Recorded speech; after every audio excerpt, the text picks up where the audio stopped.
How's it going, everybody? This is supposed to be a hangout to talk about stuff other than the weekend, but of course, the kind of perils of going soon live after. Turns out it got way messier than it should have done. So myself, Owen, and AJ will be probably talking about that for the first however many minutes.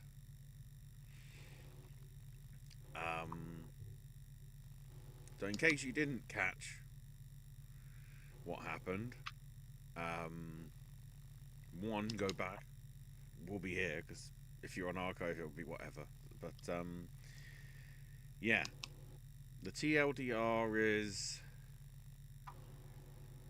a man with Tourette's said the M word that got broadcast on the broadcast of the BAFTAs. And it was like, that isn't a great situation. Except it developed into way more details that I think hurts a lot of people and makes both BAFTA and the BBC look absolutely terrible. So it makes the BBC look terrible because, as it now turns out, a second use of the M word was apparently edited out when it happened on the night, but for some reason the first one somehow got left in, which is why the broadcast is no longer available to view online, whether they're editing around it or whether it's just being dropped and like whatever. And then more and more has come out that seemingly suggests that some of the people maybe within the vicinity of John, close by,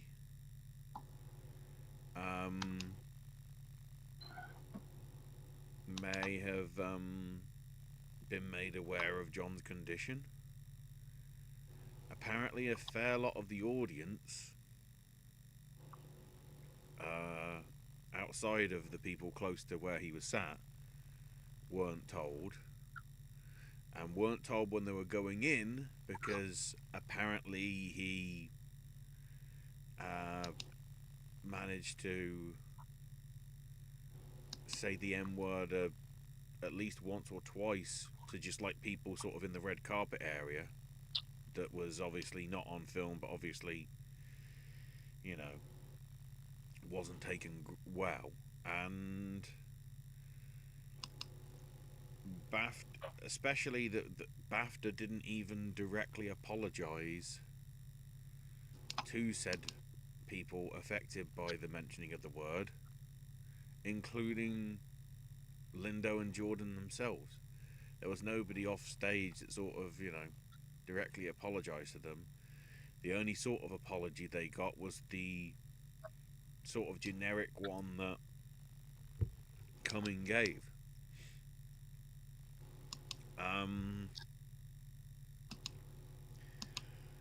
So as I say, I feel sorry for Delroy and Michael and the other black individuals that, got it said to their face with no sort of advance warning of it might be happening. But then I feel for John as well, because boy, the amount of people that have tried to jump on it saying he did it on purpose. Because guess what? They don't understand Tourette's, which means they clearly haven't seen the movie. I did think it was nice to see because like so many people have gone after him, that when Delroy Lindo said something, it wasn't even about Davidson himself. Lindo's main thing was where was BAFTA on this. Yeah, that I For think is sure. the main issue, you know. But it doesn't help when Jamie Foxx goes and says the guy did it on purpose. Yeah, I saw that. That's the first thing that I saw. And there's a lot of, you know, it's all about diversity and inclusivity, except when it isn't. That's the main issue for me. The Tourette's community is gonna be dogpiled on right now because it's like, oh, are they all racist? Because they might all say the M word. Even though, again, it's a tick, it's out of habit, it's something that's there that they sort of don't mean to say.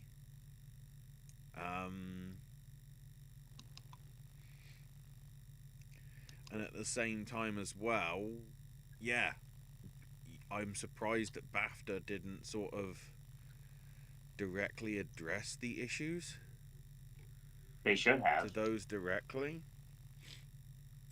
As I said, making people in the auditorium more aware, like, throughout the night.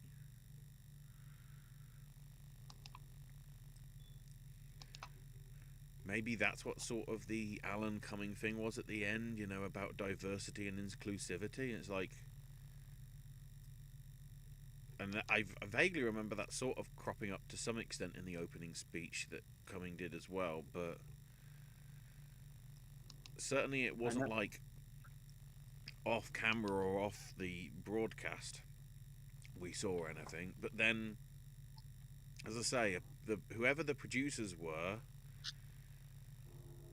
that were working in the TV truck, they noticed the one mention of it, but somehow didn't notice the other one.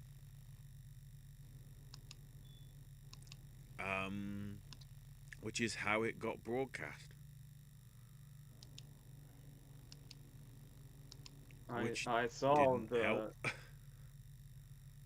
all the discussions about how almost shady it feels, given that that wasn't censored, and then what they chose to censor. That's not just this. Yes. Yeah, so the other instance of the M word was censored, but then also, I need to get his name, so I need to get the Excel document up with the spreadsheet.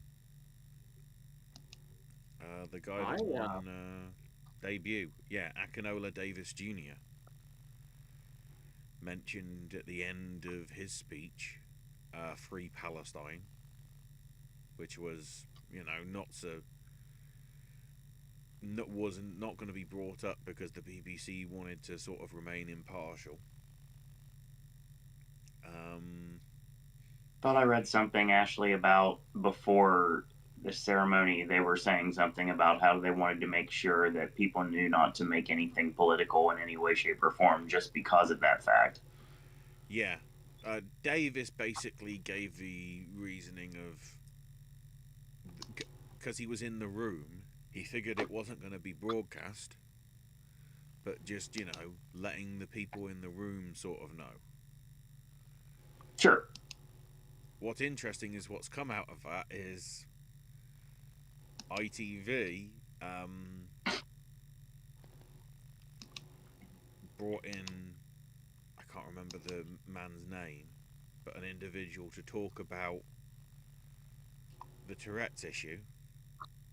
But he had a Free Palestine badge on his suit, which ITV weren't happy in screening, and he was like, why is the badge the issue? You're asking me questions and comments about the Tourette's M word issue.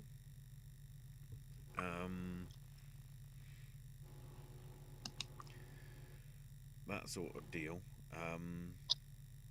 So they filmed it, And then when it was broadcast, they purposefully zoomed in so far you couldn't see the badge that was on the guy's suit. So it's also not, it's not just a BBC thing. It seems to be a lot of media stuff that sort of seems to be on that political issue, which is, awkward and whatever. See, I'm the first one, and I'll say this anyway, and AJ knows where I'm going with this. I've never been political in my life. I really haven't. And I don't pretend like I know what's going on in the world, because I really don't. Maybe I've got rose-colored glasses on to know that nothing's going on. In my mind, there isn't. But I know that things are going on. And I don't take stands on anything because I feel like I'm not informed enough to take stands on things. But we're at the point now where the way that everything is going, it's like, if someone's going to take a stand, take a stand. It's understandable because everybody's hurting, everybody's in pain, and there's different sides to every story. Like right now, I mean, I talk about Brody King, I talk about water parks and everything like that. That's something that needs to be said right now, 100%. Do I say it directly? No, I don't need to, because the intention is there. You don't necessarily have to say something directly to make an impact with what you're saying. Mm-hmm. Not to mention, political statements and award speeches goes back every decade. Yeah, exactly. Like it's always been a thing that that people say what they want to say and what they're going to say. You're gonna get you may not get another chance to get up on that stage, so say what you've got to say. Mm-hmm. I'll be honest, if I was on a stage like that, I'd say exactly what I needed to say, and I wouldn't look about the ramifications for it, because who knows if I ever get a chance again. That's also, I feel like that could also be seen as or maybe intentionally looking for trouble, because if somebody's passionate enough that they're going to say something, telling them not to is going to really make them want to say it. I remember. Make them feel more like they have to say it because they're being told not to. I remember back, what was it, 15-ish years ago, when Rage Against the Machine's Killing in the Name was being campaigned to go for Christmas #1 because people didn't like the X Factor winner single just being submitted, and therefore sort of by default would become Christmas #1. And so they were invited on one of the radio breakfast shows. Right. And, they said to perform it, and they obviously got word that the no swearing should be involved. And, there wasn't any swearing like there could have been in the start like there was. And then, unsurprisingly, for considering the line, of course, when it came to that bit, I don't think they did it originally. I think they was just like, I won't do what you tell me. I won't do what you tell me. Right. And then when it gets to the bit where he shouts it at the end, they just went, fuck you, I won't do what you tell me. Which is, sweet irony sort of thing. But again, that's the sort of like, you told him not to do it. You kind of poked the bear. It's like, and it's trivial, and it's always going to be that way. But it's funny because it's like people, you don't see it on here very much because I have a persona. I have a character that I have been using since I started on YouTube. I tried to be as family friendly as I could be for the longest time. I curse like a sailor. I won't lie about that. But I try to keep that away from this as much as I can.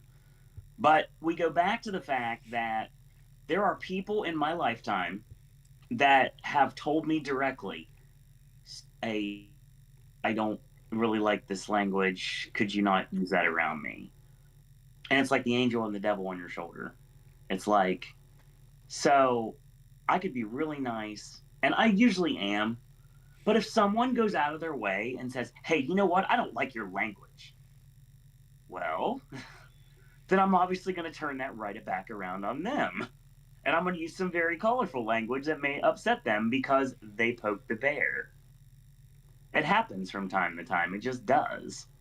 Sometimes you just have to say what you have to say. I mean, I could say a lot of things right now that I'm not going to say, but it's like, just make a statement, make a stand. I mean, it's life's too short, seriously. Like, there shouldn't be this much discourse about this, but that's just how it is. Like AJ says, they've been doing it for years. It's another thing I never understand is people that complain about wherever you stand or whatever. Um, the people that get pissed off every single year that there's political speeches, and it's basically like you say, oh, I want to go to the beach, but I don't like the heat. But then you keep fucking going to the beach in the summer, even though it's Right. always going to be hot.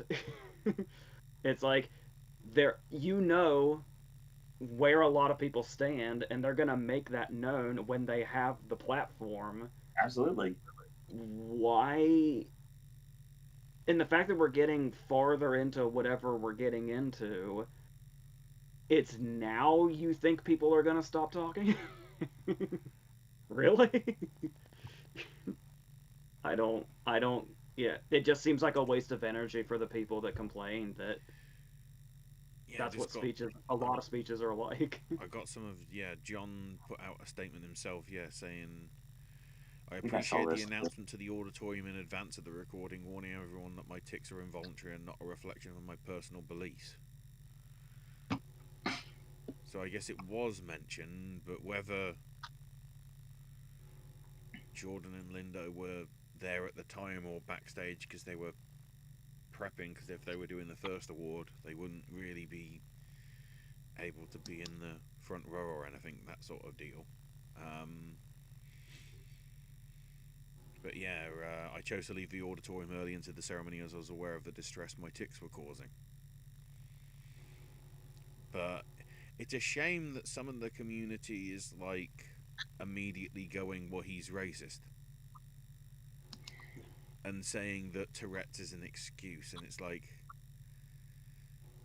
and the fact that even black people with Tourette's who've tried to say, yeah, it can't be helped, are also coming under fire as well. It's like, why are you defending him? And it's like, it's Because the someone has irony to. is the Talking about. film that his life has been adapted into, along with the other documentaries that feature him that do exist online, Mm-hmm. are there for people to realise the actual situation.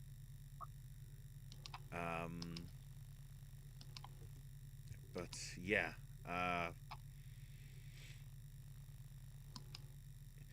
as to me, as I say, the issue is why BAFTA didn't apologise directly, rather than thinking the broad statement to cater for the whole audience would be appropriate, and then also the BBC for.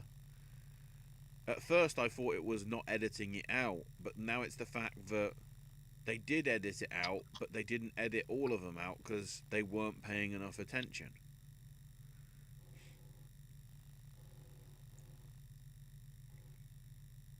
Because we heard him acting up, because Right. I think I brought it up to you guys when we started sawing it. There was like a random shout in the sort of audience, and Cummings sort of looked up and said yes, and I was like, what happened there? And then I was like, oh, hold on.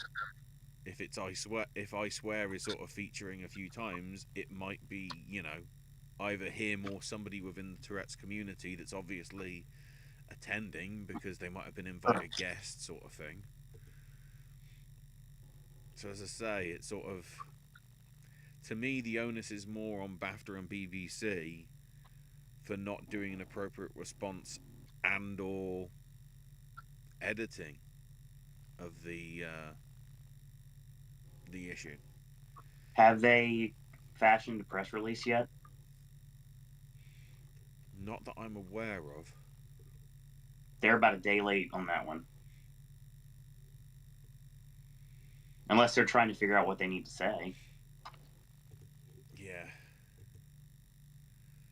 The key thing is, I know there is sort of there was a black in. I can't remember the man's name. I'll see if I can find it. I might have bookmarked it on my Twitter, but I think it was a Facebook post. There it is. Yeah, John T. Richardson, who's a black filmmaker, and was part of the what was it? Yeah, the BAFTA Emerging Talent Judging Panel. So for not just film, but also television and games, just part of the BAFTA wing, basically, looking at emerging talent. Yeah, the organisation's handling of the Tourette's M-word incident was unforgivable. I cannot and will contribute my time, energy and expertise to an organisation that's repeatedly failed to safeguard the dignity of black guests, members and the black creative community. It's particularly unfortunate given this year's cohort boasts some incredible black talent, especially one of my favourite shows, Just Act Normal. However, when an organisation with its own long history of systemic racism refuses to acknowledge the harm inflicted on both the black and disabled communities and offer an appropriate apology, remaining involved would be tantamount to condoning its behaviour. I hope BAFTA leadership comprehend the damage they and the BBC have caused and take the necessary steps to ensure production staff are inclusive enough to prevent such an issue in the future. So as he's addressing there, it's not just distressing to the black community because of the sort of way it's now meant that people are trying to once again misappropriate Tourette's. It's completely detrimental to the disabled community as well. And I think, that's the right stand to take. It's BAFTA and BBC that should have done way better in the handling of this. Absolutely. Than anything.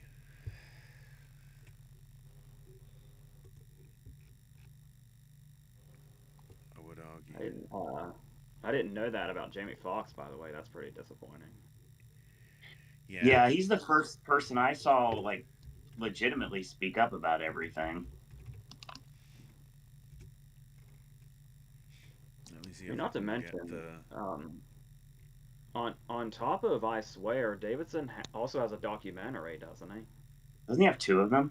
Yeah, there's the original one from the 80s, and then the sort of follow-up one that they did in either the 90s or the 2000s. So it's like this dude has multiple movies about himself that make it very visible. At least him as an individual is, let alone the community itself. Jamie, it was a number of Instagram post things on a video of the incident where Jamie Foxx basically went, he meant that shit. Yeah, I saw that.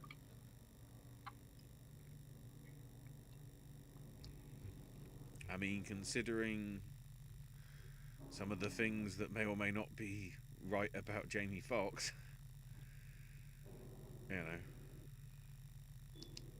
as in he was relatively good friends with Diddy and has had some history of allegations himself of assault and things like that. It's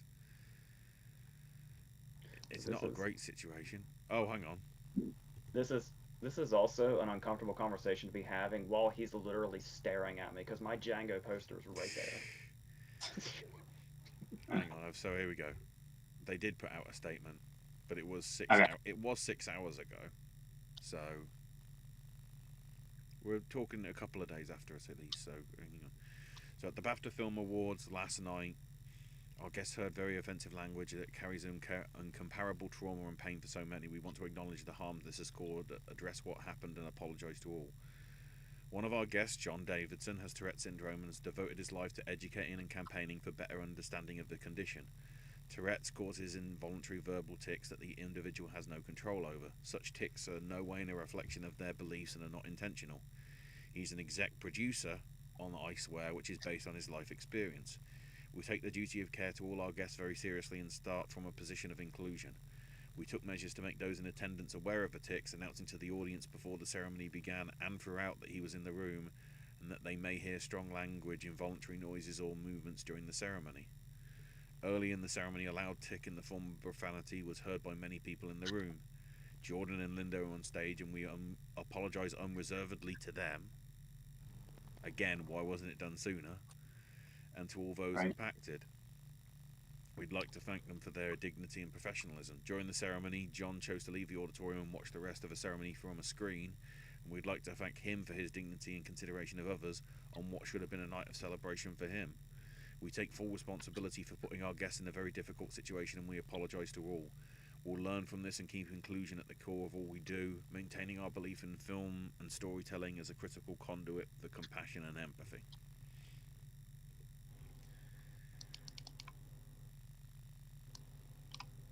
So that's their official statement. The editing of the thing would be a BBC thing, so that's definitely on them, but the fact that they didn't... It's a shame they didn't sort of apologise to them directly after the thing, and it's taken till sort of when they put out the press release. So it turns out it wasn't, so looking at the... No, it was posted, because of the mention yesterday, it was posted on Monday. It's just BAFTA only bothered to tweet it out 6 hours ago.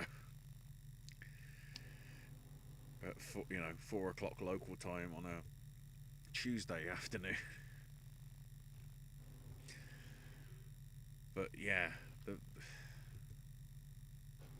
because of what it became, I just feel it's been a big old mess.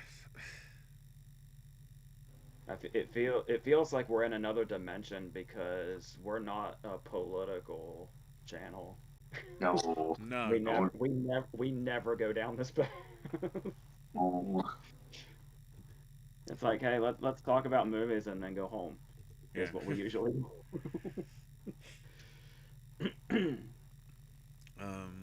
Well, Bry gives us a good segue into that, which we sort of got a tease about for from chat during last week, as well as you mentioning it on the BAFTA post show last Sunday, AJ. The Criterion releases. Our reaction to the May list, which is obviously May 5th we're getting Stray Dog from Akira Kurosawa. May 12th we're getting Osacrs The Delta, and then as part of their indie releases, Peter Hudger's Day. Then Li Ling Chiang's Fresh Kill on May 19th along with Body Heat. And then May 26th, Sentimental Value and Bob Fosse's Lenny. And the news that came out today that at some point, I guess within the next few months, if not certainly on the Criterion channel digitally, online itself, K-pop Demon Hunters and Del Toro's Frankenstein are going to be part of the collection as well. I've heard there's a bit of controversy about K-pop Demon Hunters Criterion coming into existence. I've said I don't think the movie is all that, but I don't think I'm the demographic by any means. But honestly, I'm just psyched about the fact that if they didn't do that, it wouldn't have a physical release. Yeah. And I'm all about physical release by any means necessary, so... That's fair. And you can't say it doesn't have... says a lot about Sony Pictures. Because technically it's their production, I think. I fucking love that Lenny's getting one. I think that's long overdue. I'm surprised it hasn't yet. Yeah.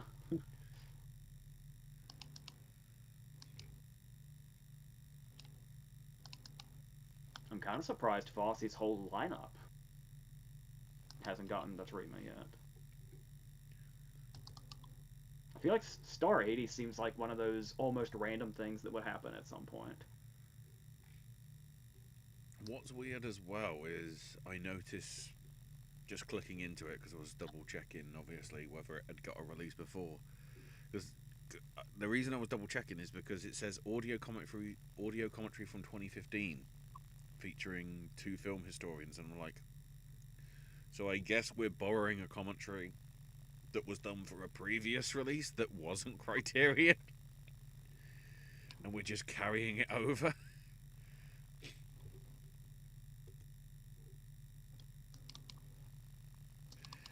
Which, caught me a little bit off guard in that respect, but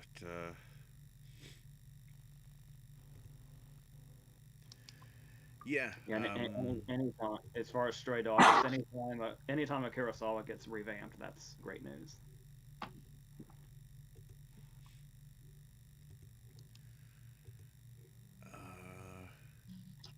Josie's in saying, "Hey team, reading The Wayfinder by Adam Johnson. It's like a Polynesian Game of Thrones." Considering the way we saw it at the Independent Spirits, it feels like that. What was it? Act of War, whatever it was, Chief of War. Because that sort of looked like Polynesian Game of Thrones in sort of the bits that they showed of it in the stuff. Josie also says, finally got around to seeing One of Them Days and Rats. Had a lot of fun with both. And new watches since the last time: Son of the Bride, Disturbing Behaviour, The Given Word, The Man Who Sued God, The Official Story, Hell's a Poppin', and Heath Ledger and Rose Byrne in Two Hands. I have like a random Miramax like 4-pack that has 2 hands in it, and that's how I saw it. Disturbing Behavior is a random one too. Is that, I assume we're talking like the 90s horror movie with Nick Stahl, where I don't even remember what the hell was happening. Just everybody was changing, and that fucking that the Flies song was in it.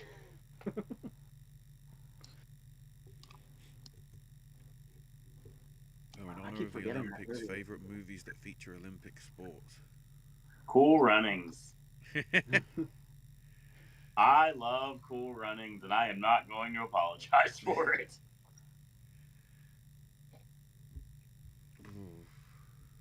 And I guess on the same token, I'd say D2. AJ will correct this, but I'm going to say I, Tanya.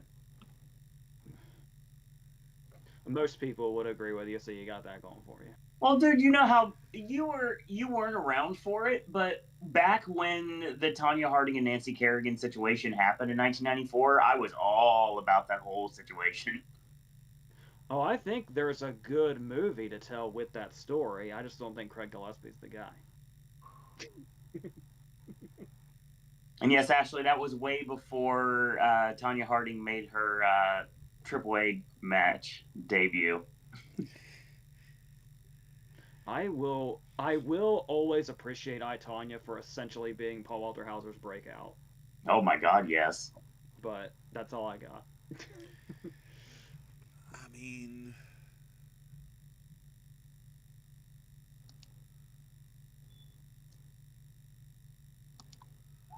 on the winter front, it's sort of hard to think, because sort of there hasn't been any curling movies.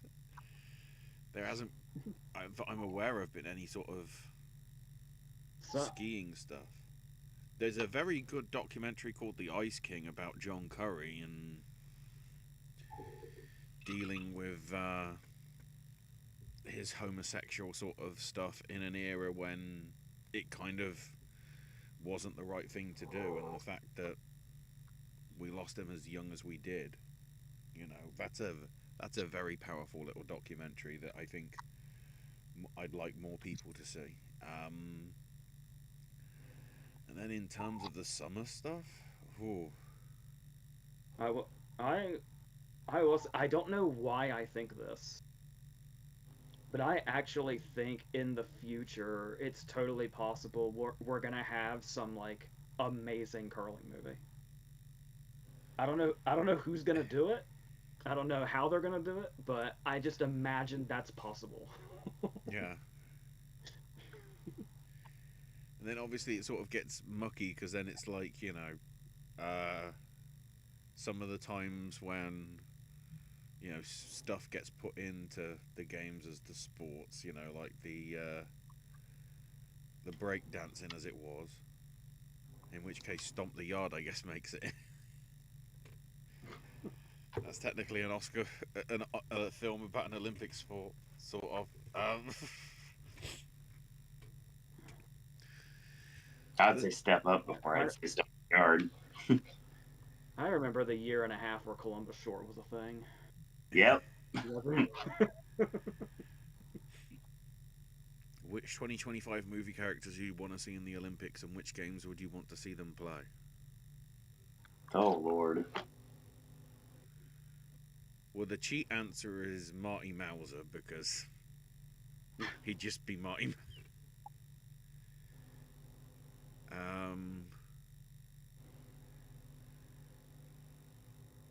I don't follow the Olympics, so I would be a horrible judge of this question.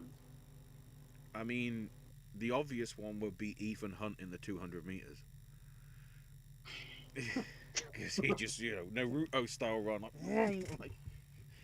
You can say anybody from Weapons then. Kidsfromweapons.com. Yeah, I actually just rewatched Marty Supreme last night, so that's all I'm thinking about. Heck yeah. Yeah, Josie says I want to see Tiana Taylor from One Battle After Another do track. Chase Infinity's character would totally do gymnastics. Thing is, of course, considering what she did, she probably would have been able to do karate at Tokyo, because one of the things is just basically what she did in terms of getting the poses right and everything. That is one of the that was one of the medals that was on offer in that. I just realized if Perfidia Beverly Hills was a track star, that movie would not have happened. Nope.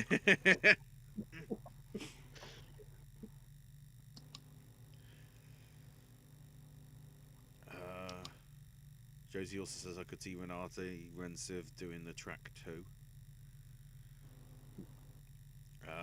Birthdays today, the late Godfather alums Abe Vigoda. Good old Abe Vigoda. Another person that I think was one of the very few people that was in the first Godfather video game alongside Duval. Everybody else was either dead or would just get sound-alikes in. Al Lettieri as well from Godfather. Billy Zane, Edward James Olmos, Daniel Kaluuya, and O'Shea Jackson Jr. Bringing it back to the wrestling. On the subject of cursing, Josie says, I love in Big Lebowski when they're kicked out the diner for bad language. At awards, they should bleep out the curses with dolphin noises like the Sailor Mouth episode of SpongeBob. That, Josie, it goes back to one of the best usages of non-cursing in a movie. When you watch Lebowski dubbed, this is what happens when you find a stranger in the Alps. And was it Die with a Vengeance that did Mr. Falcon? Yippee-ki-yay, Mr. Falcon. It's not every Die Hard movie used that. I think just With a Vengeance did. It's With a Vengeance. And honestly, Josie, one of my favorite curses in Lebowski, without any doubt, has to be right after the bowling alley when they walk outside. They finally did it. They killed my fucking core. Yes. And if you would have brought that comment up to me about 30 years ago, I would have laughed even more at that joke. Now it's just really funny. Oh, apparently Josie mentions as well it's also went the other way round this week. Apparently, people got mad at the Berlin Film Festival because people weren't taking enough of a political stance at that thing. The only time I think that I noticed that got mentioned is, I want to say Charlie XCX. Well, you when get she what you sort pay of for. brought up how, the festival is usually known for its stuff about, talking about political stances and whatever. Yeah. Josie also says, Owen, do you by any chance have one of my old emails of an adaptation game for us to play? Not handy. Sadly. I have like 600 email messages right now that I have not sorted through yet that I need to get to. Yeah, I'll quickly jump on some of the others while I get through Bry's stuff. Yeah, imagine specific cookbooks for director filmographies, such as Tarantino, PTA, Coen Brothers, etc. What would the recipes be? Even proposing like a Hitchcock cookbook. PTA if it was a cookbook. cookbook, every picture of the food would somehow have to have some sort of sighting of Alfred Hitchcock in it to keep up with the trend of him being in the shot every time. And I think Tony Atlas would very much approve of Tarantino's cookbook.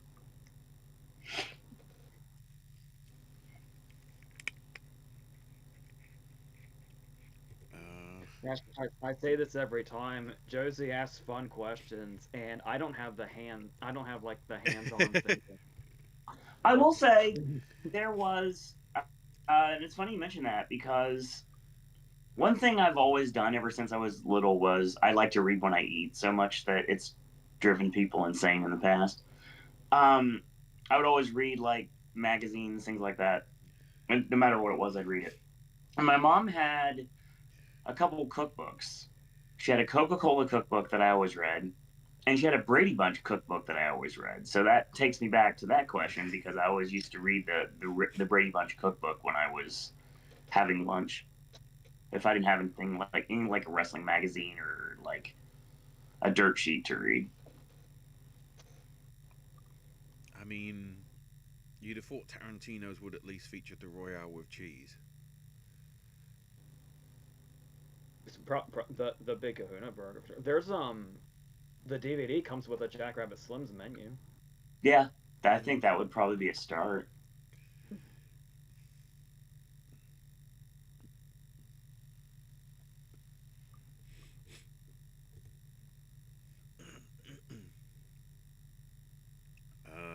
Josie also said Bob Ferguson would totally go to a Rage Against the Machine concert. Yeah.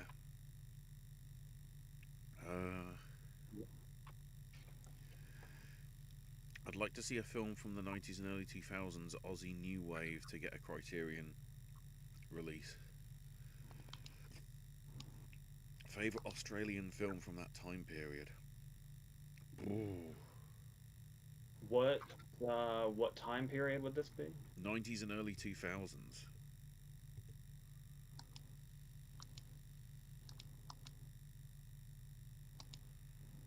Several come to mind from the 70s. I'm not sure about the 90s. To me, it's probably a toss-up between Shine and Whale Rider. I feel that they were sort of really good, underrated sort of films.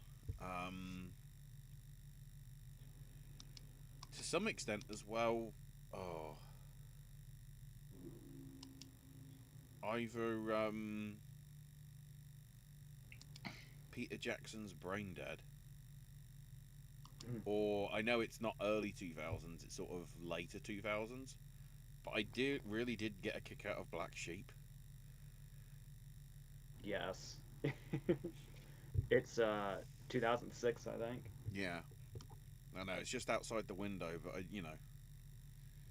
I saw it for the first time just last year.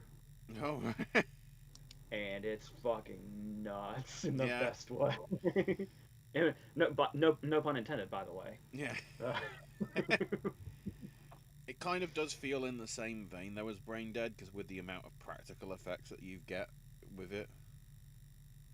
I'd for sure. That definitely feels like Black Sheep feels like a callback to like classic Peter Jackson for sure. Yeah. Oh, on the curling front, Josie says who we want to see to direct a curling movie.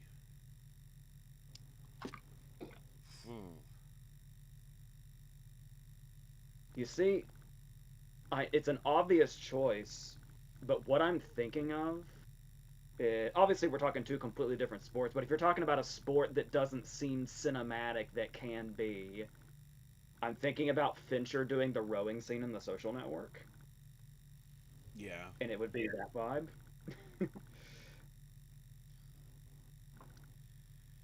I mean, I don't want to. He's kind of an easy choice to say, like, but that's the first thing that comes to mind.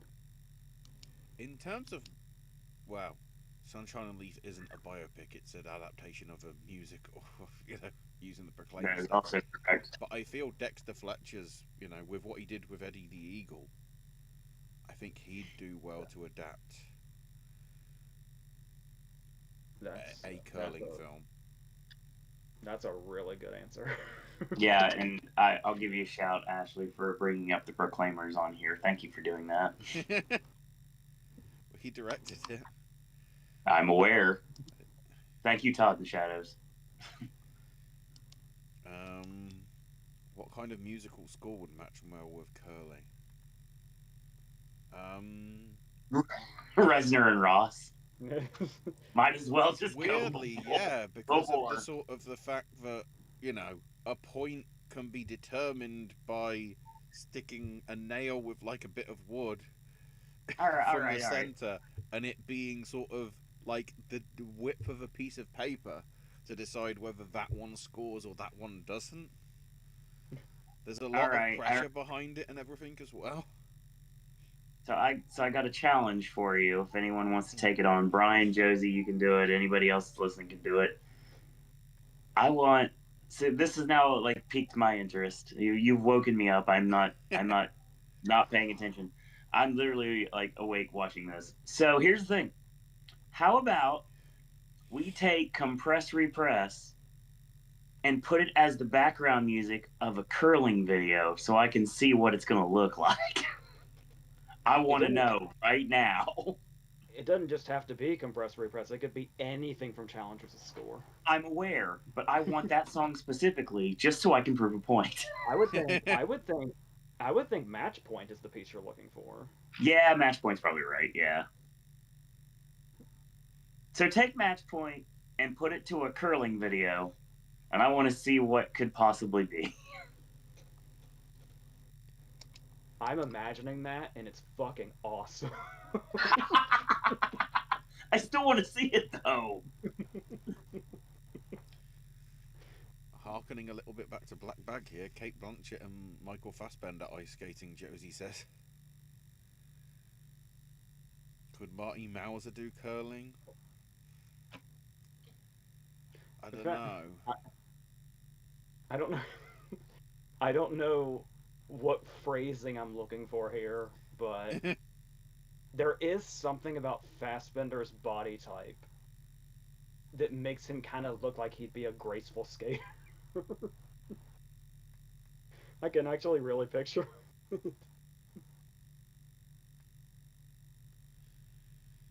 I think Blanchett does have like that elegance about her just inherently, so that's actually not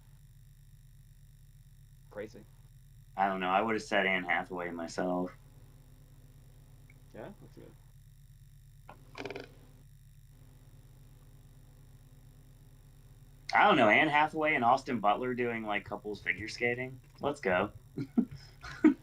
I don't think there's anything Austin Butler can do at this point. So go for it. All right, Cooper Hoffman, this is your business. Let's go. You can do anything. Josie also says, what about hockey? Considering what we see from it, Sensei Sergio, I feel will be very good in terms of like getting the Dukes to sort of get past players.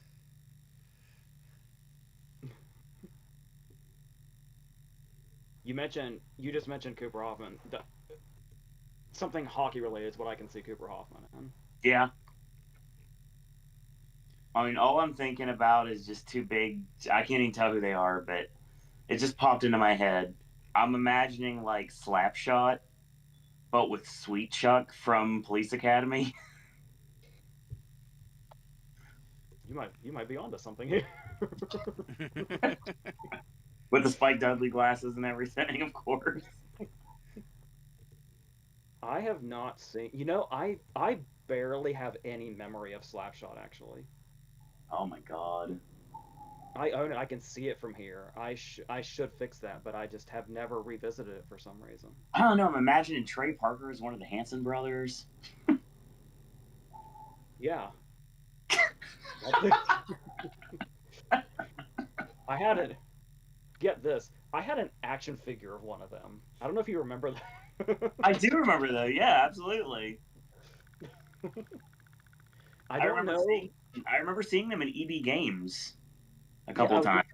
I was just trying to remember where the hell did I even get a Slapshot action figure? Yeah, that was it. I think. EB Games has to be right. Yeah. First time I played what is it? Xbox.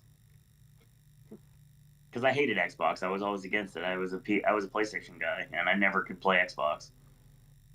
Then they got that Star Wars game that I had to play all the time when I went to the mall.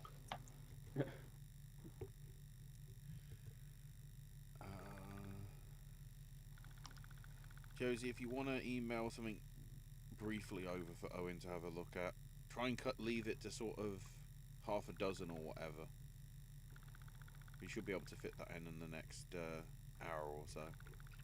I don't have access to my email right now. That's the only problem. Oh, okay. That might be the issue. If you get don't one have access Josie to my ready email for right when now. we next do one of these, which will probably be sometime next month. Yeah, for sure, next month. Maybe after the Oscars. Yeah.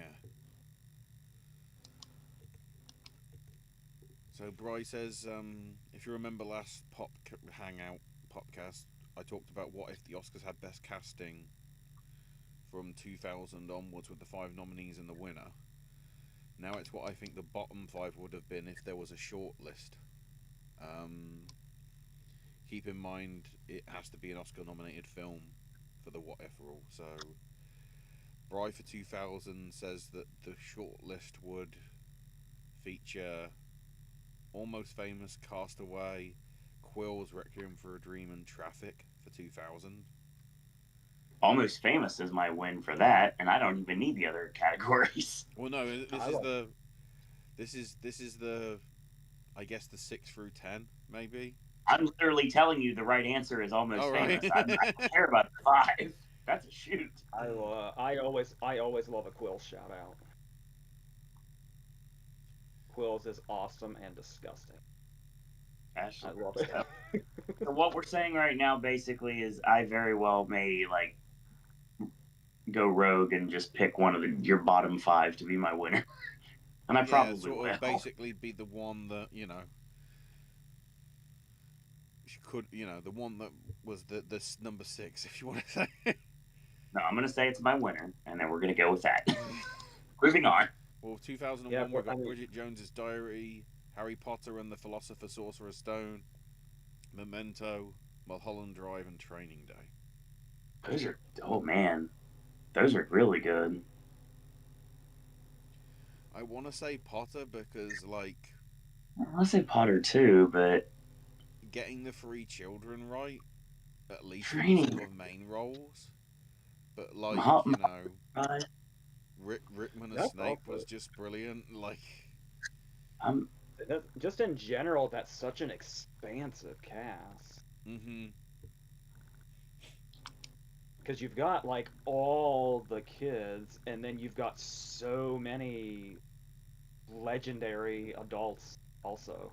Right. It's even starting at the first movie like that. That's such an insane cast. For casting, it's hard to not pick Potter here, honestly. I mean, sort of Maggie Smith going full circle because of what she made her name for in the prime of Miss Jean Brodie. to some extent. And the fact of just seeing how many of the kids who started there are where they are now. If you had told me Harry Melling was going to be where he was right now, I would have never believed that, to be honest. In more ways than one. For 2002, About a Boy About Schmidt, Far From Heaven, Road to Perdition, and Talk to Her. Road to Perdition's a good one. Was About a Boy Holt's first movie? I think so.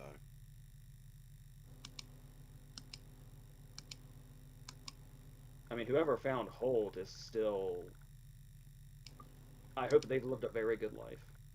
Whoever they are.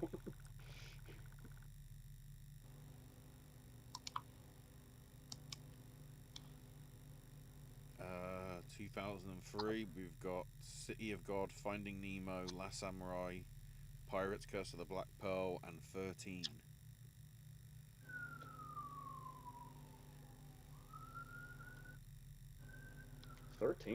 Would have been an inspired choice. It doesn't help that we still don't really know what casting is Yeah. judged on. We're kind of shooting in the dark here, right? Yeah. 2004, Before Sunset, Closer, Collateral, Motorcycle Diaries, and Sideways. Sideways is a good choice because you got a lot of kind of interesting side characters going on. Yeah. Because Before Sunset sort of, I can't say cop out, but obviously the major significant ones are sort of the ones that were already in Before Sunrise, so that's essentially a two-person movie, more or less. yeah. 2005, History of Violence, Hustle and Flow, The New World, North Country, and Transamerica. Hustle and Flow. Yeah, a part of me wants to say History of Violence, but Hustle and Flow's cast is flawless. And it does not seem flawless on paper, but when you see them in the movie, it is. Ooh, for 2006, Babel, Borat, Devil Wears Prada, Lives of Others, and The Queen. That's a tough one. Immediately, I'd say it's got to be Babel. I think. Overall, probably. It is. Yeah, they're all great, but just immediately, that's like. I think I feel like that would have been top 5. Actually, did that? Potentially. Did we not? I can't remember if we brought that up last time or not. For 07, Enchanted, Into the Wild, Lars and the Real Girl, Ratatouille, and Sweeney Todd.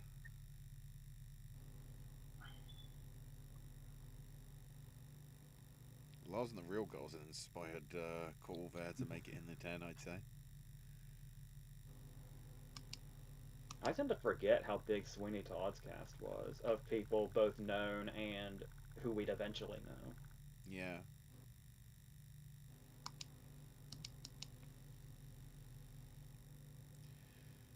Oh, 08's a good list as well. Happy Go Lucky, In Bruges, Iron Man, Revolutionary Road, and The Wrestler.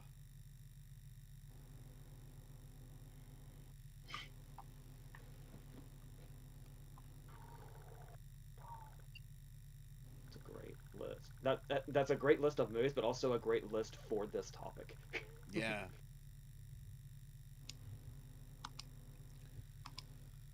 Because I would think,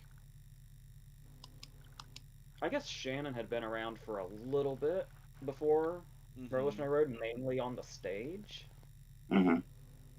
But putting him in that part was a total revelation. But then you got Bruges in there, which I'm always going to be biased towards. That's another one where it's like just all the characters in there that just come and go, all the way up to the guard that pokes spines in the head. Oh, wow. I can guess what out of the 5 you guys are going to say for 09. Because we have Inglourious Bastards, Julie and Julia, A Serious Man, Single Man, and Up in the Air. Those are all great. That's a good list, regardless. But Up in the Air is a great choice. SAG made the right choice.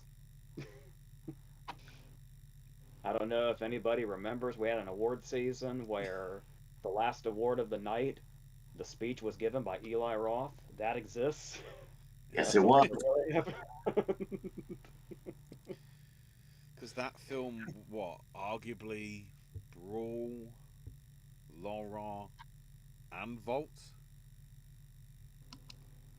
Oh wait, am I holding the fingers upright, or should I be doing?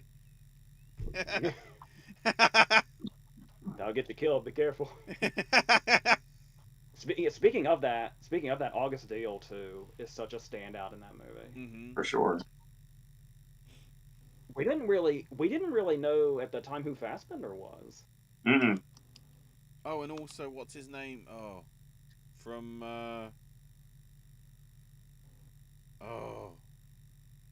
one of Brad Pitt's gang. He did that movie Till a few Schweiger? years back. What was it? Oh, Right. it was the. Hang on, I need to look at the cast. You're not talking about Till Schweiger, are you? Is it him? Hugo Stiglitz?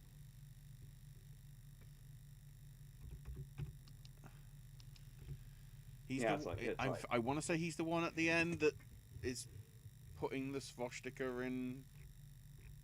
That's B.J. Novak. Yeah, Yes, BJ Novak. Novak. Yeah, that's what I was trying to recall on. Vengeance, that was it. Vengeance from a few years By the back. way, if I could detour here for a second, Mm-hmm. there was something I meant to bring up in a conversation a while back, and I didn't, and now it's kind of returned. All right. When we were talking about what Tarantino said about Paul Dano and Lillard, Owen Wilson, and everybody was quick to jump to their defense. Rightfully so. Like I said, I'd jump in front of a bullet for Lillard, so. But the thing is, nobody ever talked about Sam Levine. I don't know how many people saw that. There is a whole video, and I'm surprised this didn't resurface at that time. I guess nobody cares about Sam Levine. Where he was on, I think he was talking to Bill Maher, and Judd Apatow was there. And Tarantino's had a lot to drink at this point, and he goes off on this tirade about how Judd Apatow stole David Krumholtz from him. Because David Krumholtz was supposed to be Sam Levine's part. He was supposed to be Hirschberg. Mm. And he went through the whole thing of, I had to get Sam Levine because I couldn't get David Krumholtz. And then he just kept pushing in, I want David Krumholtz, but I'm stuck with Sam Levine. And it's like, I really don't want Sam Levine to have heard that. So, again, he's always been very outspoken. But I've never heard Sam Levine speak on that, but I've always hoped that he never heard.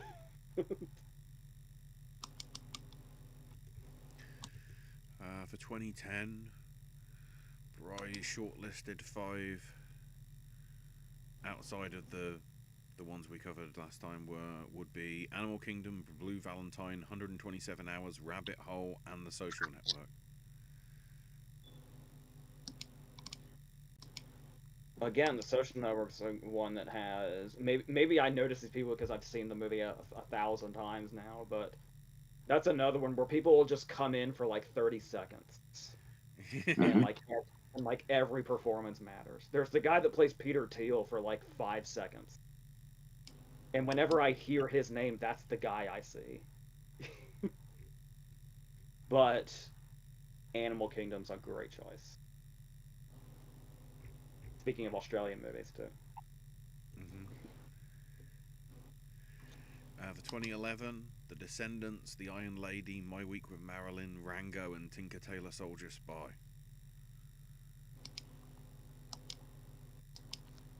Tinker Tailor's got the biggest cast. Yeah. That's another one where I feel like there's some people in there that weren't quite known at the time that are extremely known now, like Hardy. I know Hardy's been around for a while, but Yeah, because that Hardy was Star Trek Nemesis, which was like nearly 10 years before.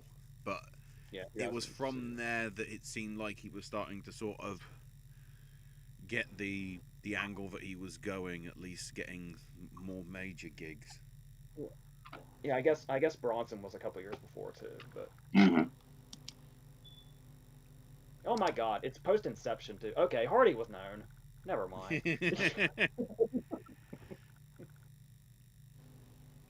There was another one in there I was gonna say was a great choice, and it was I think The Descendants is a great choice as well. For 2012, Brave, The Impossible, Life of Pi, Marvel's The Avengers, and Wreck-It Ralph.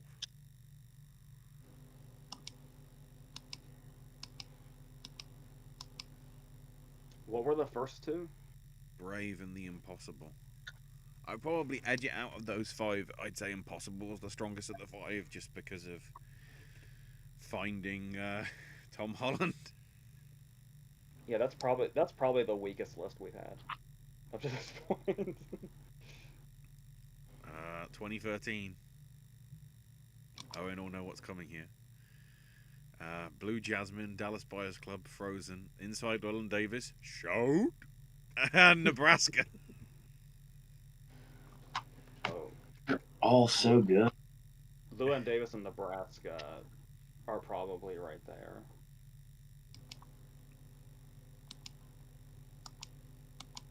I mean, as I said, you know, the fact that that was sort of Oscar Isaac's major thing, and obviously, you know, people remember Adam Driver just for the Well, this is also just the Coen Brothers' thing. Like the Coen Brothers made what like the Safdies are famous for now, where it's like, where the hell did you find that guy for that one moment? Yeah. Like when another person that comes to mind, I can't remember his name now. The guy in Llewyn Davis is just like in the rocking chair. It's like, where does that guy come from? but with Nebraska, we talked about Nebraska and The Descendants and Sideways. Payne is really good at this too, and Nebraska's a big example of that.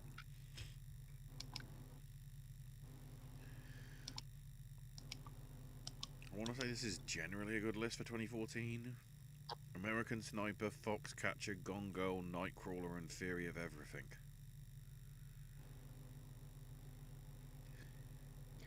Gone Girl is a good one because I'd say Neil Patrick Harris and Tyler Perry are kind of a bit of stunt casting for both of them that actually really paid off. Mm-hmm. I remember hearing the sentiment so many times. Man, I really don't like Tyler Perry. He was good in Gone Girl though. Was a was a very common. It was always the fact that he's always good in something he doesn't write or direct. Or that one time he worked with Taylor Sheridan when he was in that Angelina movie, and it's like, whoa, is Tyler Perry playing like the big bad? And then we never fucking saw him again. Nope. Well, it's fuck, what was that called? Those Who Wish Me Dead? Is that right? Something like that. Something wishes something dead. It doesn't matter because Taylor Sheridan will do nothing but Paramount streaming movies till the end of time now, so I will never ever see another one of his films. It's a shame and a waste. I've also heard that a lot of his most acclaimed scripts were kind of rewritten, so maybe he was always soap opera guy. We don't know. Wind River wouldn't have been rewritten. He directed that, but Right. they took a lot of liberties with the Sicario script. Like Del Toro took all of his lines out, and he and Blunt like worked together to change the ending. So there's only so much of him in Sicario. For 2015, Big Short, Creed, Hateful Eight, Star Wars Force Awakens and Straight Outta Compton.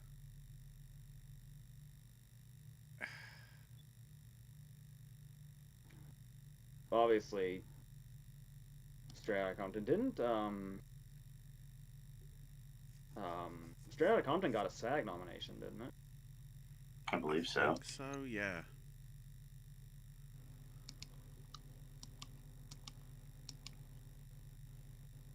The Big Short has a lot of people that I forget are in The Big Short because I didn't know who they were. I didn't know who they were then, but I know who they are now. I'd forgotten John Magaro has a really big part in The Big Short.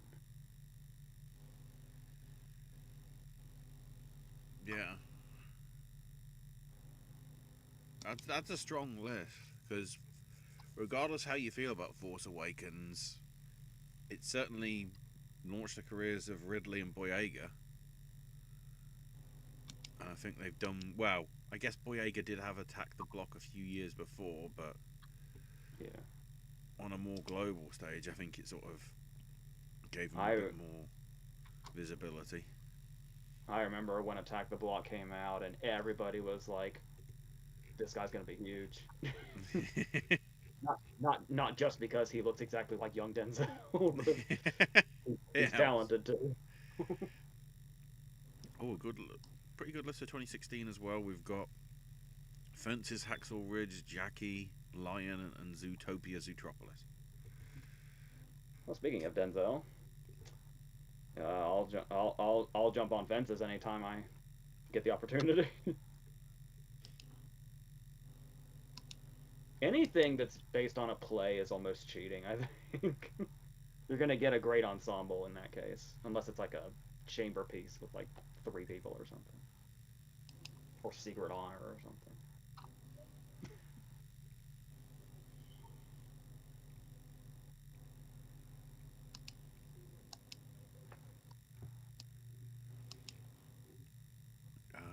2017, Coco, Florida Project. I, Tonya, Logan, and 3 Billboards. Ooh. I'll say 3 billboards. I would have been a champion of one of these things back when it came out. I was actually. Yeah. I But, still seen it. but I love 3 billboards. Honestly, there is a moment in. It's funny who else is in this conversation with me bringing this up. Um, there is actually something going on in 3 billboards that has heavily inspired my writing ever since I saw 3 billboards. When you're writing something that's set in a community, there's that thing going on in the background of 3 billboards where there's like the girl that works with Frances McDormand and there's the guy that like works on the billboards, and there's like this unspoken love story going on between them, like in the background of the movie the whole time. It's like that's just incredible character work and building that community without doing anything right up front. So all those characters. Plus, you know who does not get enough credit for 3 billboards is Caleb Landry Jones. He's really good in it, especially in that hospital scene. He's like heartbreaking. 2018. Only downside to 3 billboards' cast is that Samara Weaving's in it, but what are you gonna do? Yeah. Can't be perfect. Can't be perfect all the time. For 2018, Avengers Infinity War, First Man, First Reformed, If Beale Street Could Talk, and A Quiet Place.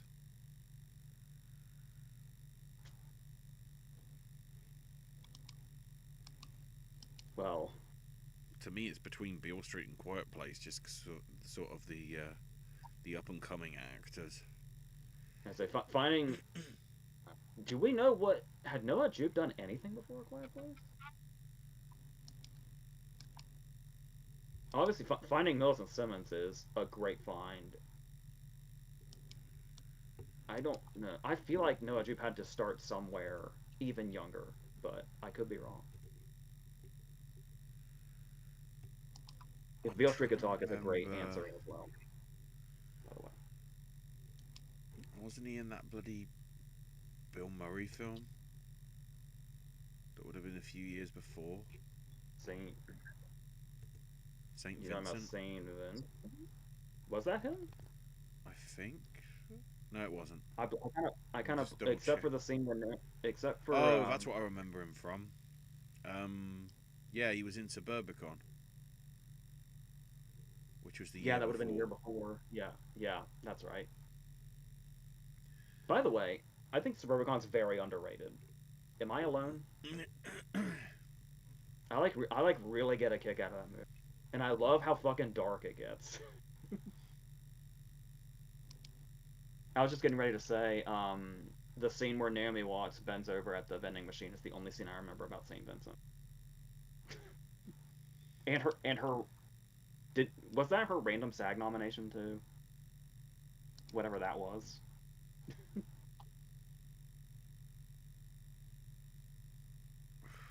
Maybe.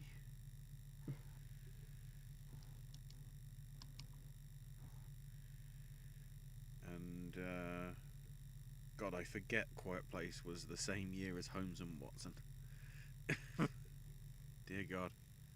Do they have a connection? Yeah, Noah was in it as Doxy, one of I guess the street urchin kids. Oh wow. I'm glad he was still able to take off after that. Thank God we were able to still get the last scene of Hamnet despite that. This, wow, this is a tough one out of. If this is the 5 that missed, I can't remember what the 5 that hit. Jojo Rabbit, Knives Out, Little Women, 1917, and The Two Popes.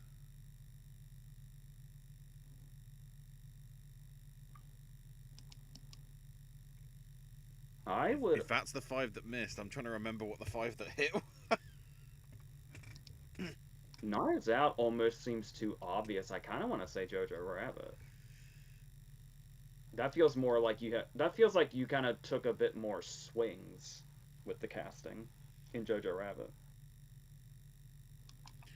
I feel 1917, as much as sort of you might not like the sort of direction, the sort of, again with that, there's, okay, you've got the big names that have their appearances for a few minutes, but you've even got the sort of, the girl that's in the abandoned ruins and whatever, when the sort of, the Germans are coming to sort of,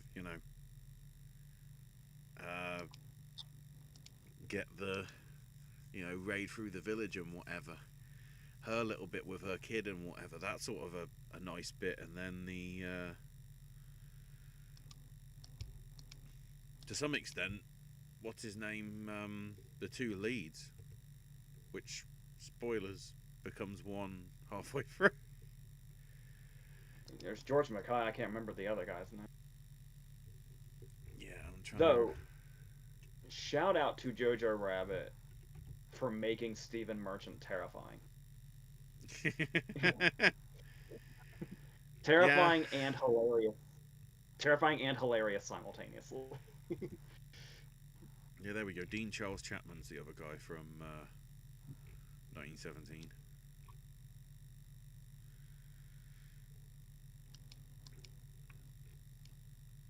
Oh, I didn't realise that. He was in multiple adaptations of the Billy Elliot musical on stage. 2005 to 2006, 2008, 2009, and then as Billy E himself from 09 to 11. So he sort of stuck around with the production for quite a while. Right, for 2020, Borat subsequent movie film, Judas and the Black Messiah, Ma Rainey's Black Bottom, Sound of Metal, and Trial of the Chicago 7. Sound of Metal.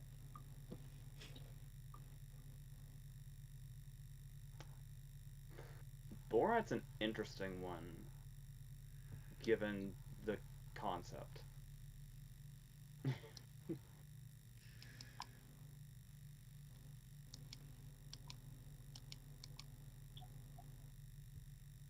I would say Sound of Metal, but Ma Rainey's like right there too. Ma Rainey has a magnificent ensemble. Mm-hmm. Especially, it's Glenn Turman and Coleman Domingo that are in that, right? Turman for sure. But 2020. I think that was when Yeah. I was first kind of like coming to know who Domingo was when that came out. And then Candyman was the next year, and it's like, oh, that's who Coleman Domingo is. For 2021, Belfast, Drive My Car, Spencer, Spider-Man No Way Home, and Tick Tick Boom.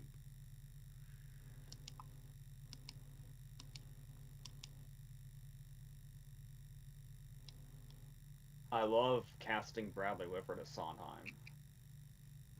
That was actually pretty great. There's two movies here I really, really love so much in Belfast and Tick Tick Boom. And I think it's not just that. I think they both qualify here as well too. I'd probably lean Belfast, but Tick Tick Boom like means everything to me. For 2022, Babylon, Batman, Elvis, The Whale, and Women Are Talking.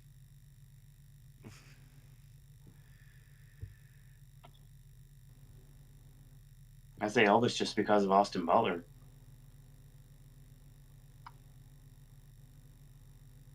Women Talking definitely.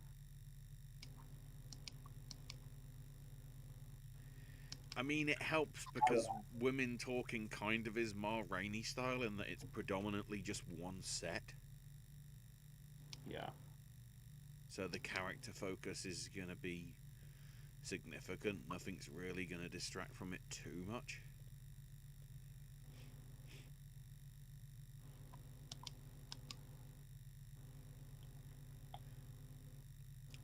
For 2023, American Fiction, Barbie, Killers of the Flower Moon, Society of the Snow, and Zone of Interest.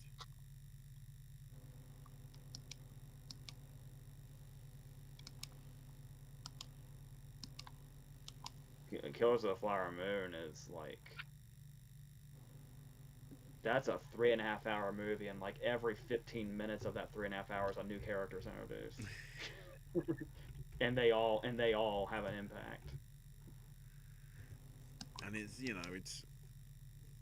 a lot of the indigenous actors, I feel, with that, not just Lily Gladstone, are really good in their roles.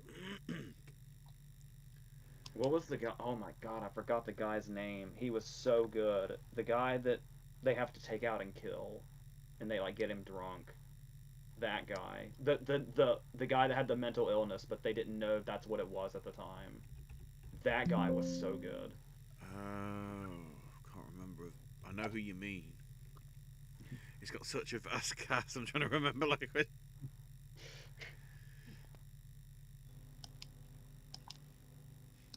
I even named him when we were doing the if we picked our own top 10 nominees, and I can't remember his damn name now.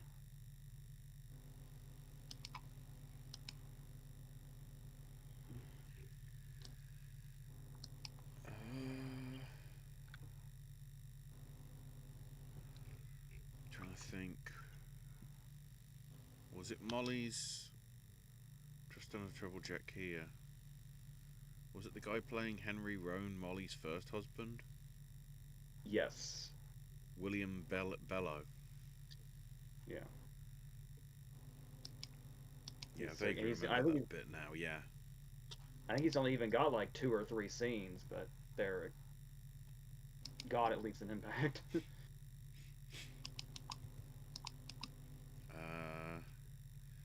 And for 2024, The Apprentice, Nickel Boys, Nosferatu, Sing Sing, and The Wild Robot.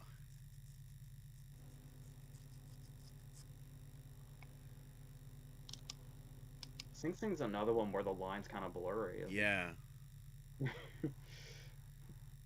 That's what I'm not sure about that, like, because some of it is just them reenacting sort of what they did, whereas Nickel Boys would be the more sort of discoverable talent, but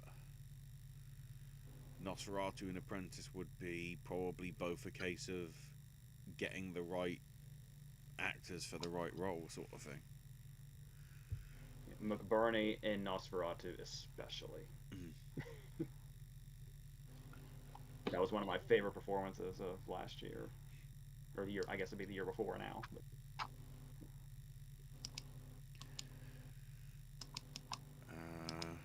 Josie saying good job on your casting lineups. There's some good choices for the, and of course that's just the ones that didn't make it.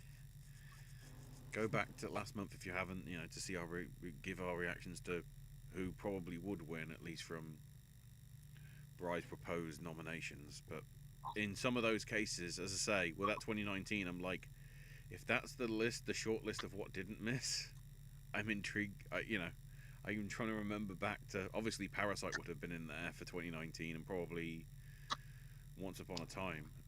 But like, that was a strong 6 to 10. Whereas sometimes it was like, yeah, it's not a great list, or there's one.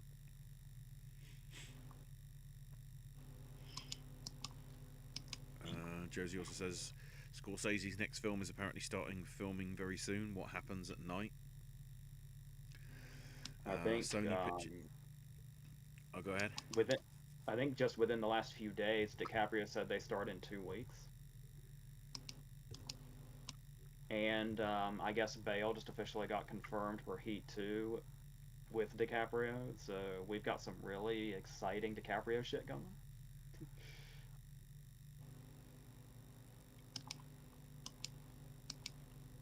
Oh, interesting. It's being described as a gothic film. What Yeah, it's like a ghost night? story or something.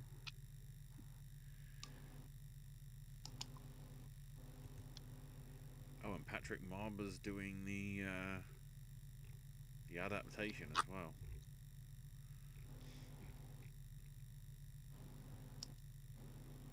That could be an interesting script. And then also, Sony Pictures Classics also just picked up The Only Living Pickpocket in New York, starring John Turturro. Nice.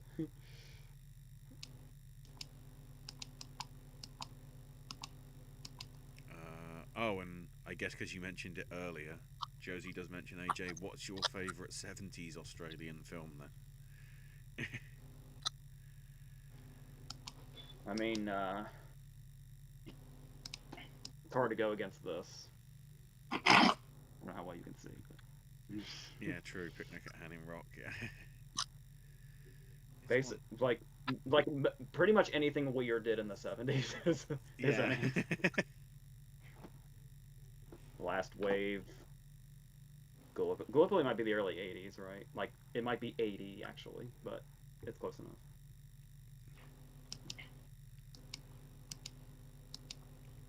Right, so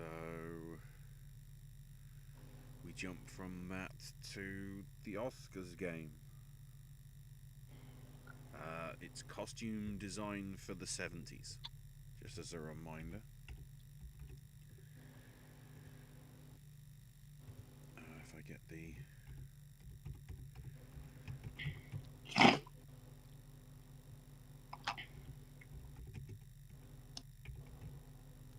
we go, just getting the page up so that I can click through to links and whatever.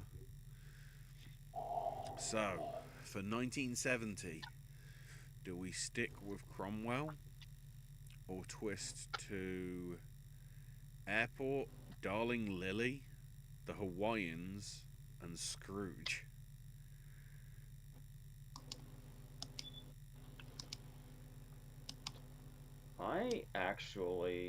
It might seem like an obvious choice. Some of these are pretty niche movies that probably a lot of people don't recognize the titles of. But everything about the production values in Scrooge. This is the musical with Finney, right? Yeah. That I love that movie. Like, everything about the production values all over that movie is incredible. I have to probably say that.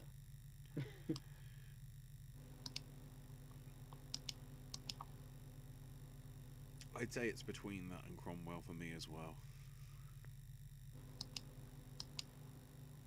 Owen, any declaration?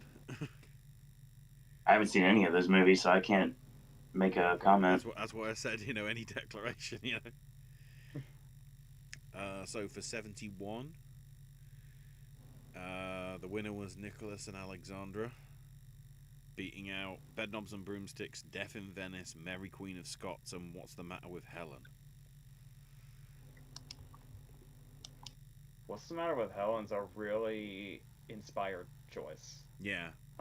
I'm still surprised we kind of live in the world where that happened. I mean, Nicholas and Alexandra is like, it's like the obvious sort of. It was the big period piece that year. We're probably close between that and Mary Queen of Scots, really. Yeah. I almost want to say, What's the Matter with Helen, just for the inspired factor. Because, I mean, yeah, the costumes are magnificent in, like, Nicholas and Alexandra and Mary Queen of Scots, but it's like, you kind of expect them to be. It's like, for those movies to exist at all, they have to have great costumes. But, yeah, that's probably just... I completely forgot Mary Queen of Scots was arguably the first film role for Dalton. And this is 15 years before Bond. Yeah, that could just be the horror obsessive in me going with that, but yeah, I love an inspired, like, oh my god, I forgot that happened kind of nomination. I'd probably stick with Nicholas and Alexander on that one. Owen, any thoughts? No. Okay.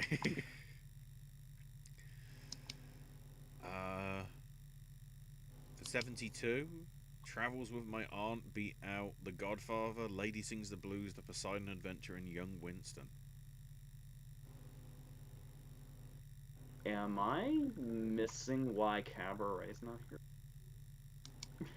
Yeah, that's a point. That's a big old point. Wasn't it in basically every other category? Probably. Because it stomped The Godfather otherwise, and then managed to lose picture. It like won everything else.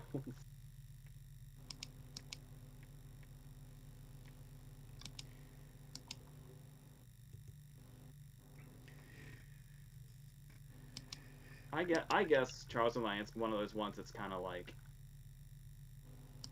it might seem like it's obvious, but it feels a little inspired to me. Yeah.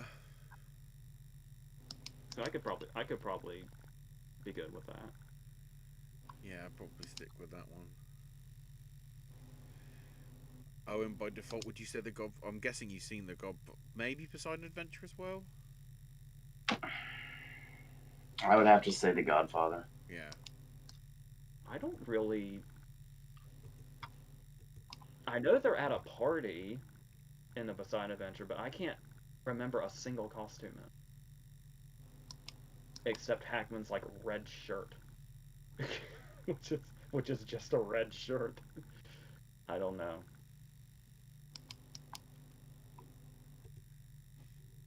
1973, The Sting beats out Cries and Whispers, Ludwig, Tom Sawyer, and The Way We Were. The Sting's a good one. Yeah. I'd probably stick with that one. Redford's look alone is iconic.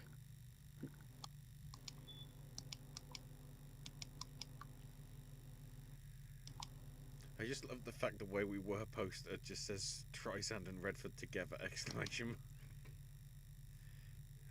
Okay.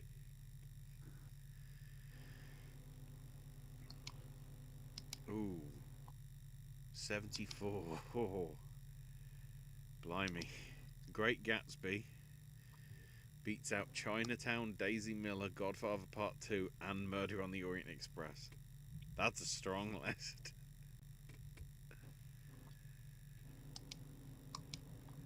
Murder on the Orient Express stands out because it's also kind of like everybody's individual costume kind of speaks to their character too a little bit. Yeah. Like everything about them is like identifying visual. That's a really cool concept. I might have to go with that. Yeah, I'd probably go with that, but I'm trying to think. I'm guessing Gatsby. Or did Gatsby get nominated? No, it didn't. I just wonder whether the sequel did, and it don't look like it did. I wouldn't have thought how all over this category Redford is, but yeah, he rocked some awesome costumes apparently. For 1975, Barry Lyndon beats out Four Musketeers, Funny Lady, The Magic Flute, and The Man Who Would Be King. Man Who Would Be King's a good one too, but I mean, Barry Lyndon all day. Yeah.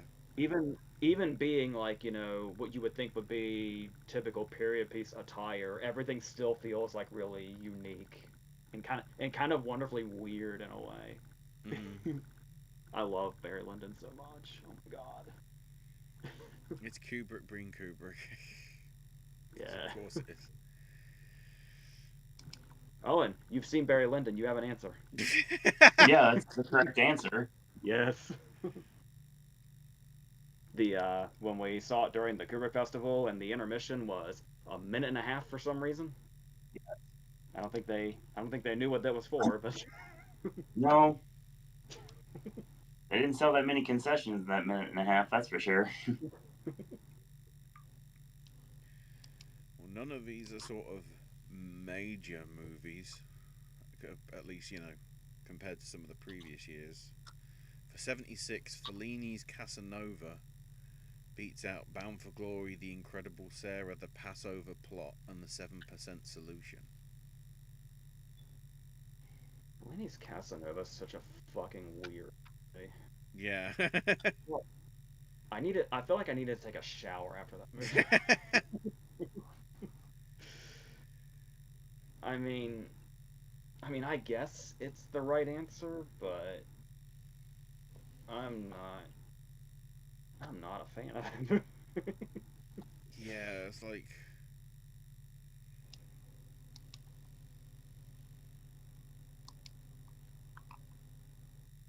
it's hard to say, like Incredible Sarah, because of the sort of, because it's obviously an acting sort of film. There's obviously going to be a lot of lavish costumes in that, and some of the costumes for the obviously the sort of Woody Guthrie sort of aside in Bound for Glory. There's a lot of good period things in that, but yeah, on costumes I'd say yeah, go with Casanova and then get the hell away.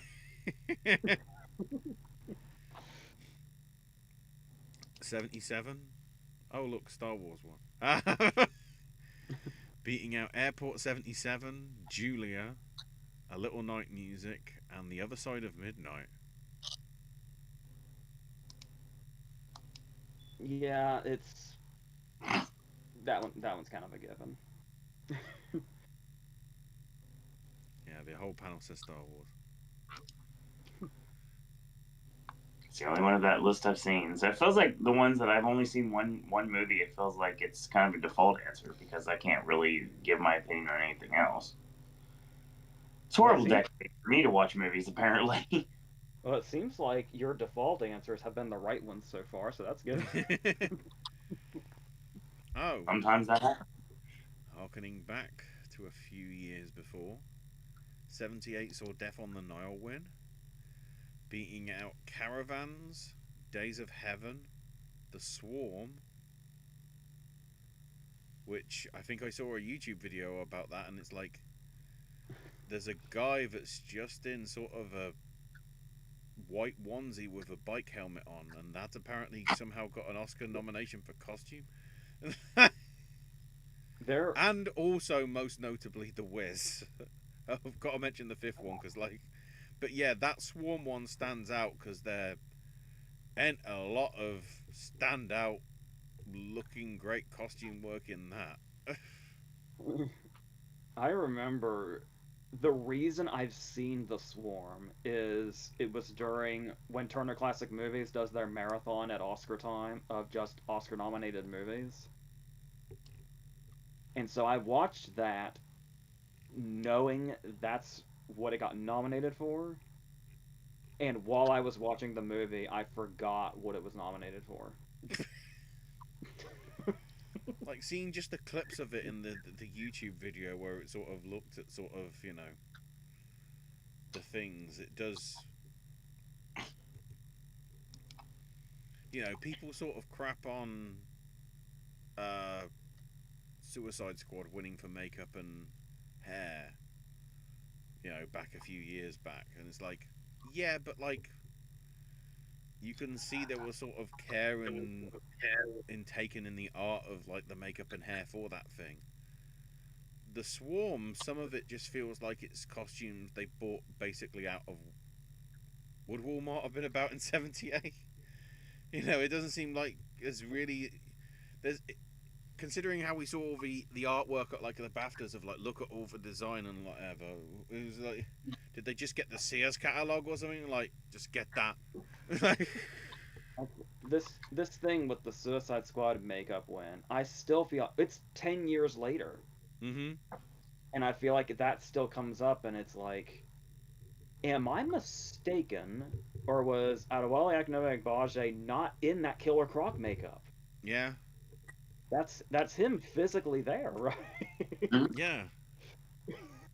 That's what I say. You know, with some of the Swarm's outfits, you're like, even some of the outfits in blooming Manos the Hands of Fate, just because of the budget that they had, seem more iconic than some of the stuff in the Swarm. So We've got so caught up on the Swarm, I forgot what the other ones were. yeah, so Death on the Nile, Caravans, Days of Heaven, and The Wiz.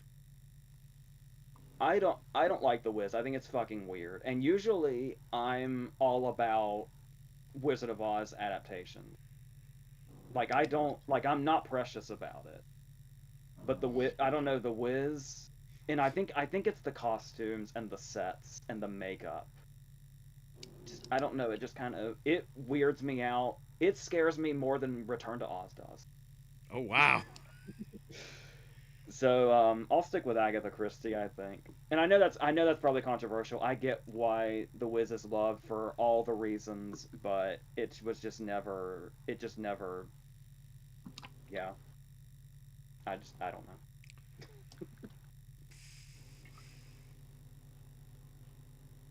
I want to say Days of Heaven's also in with a good shout as well.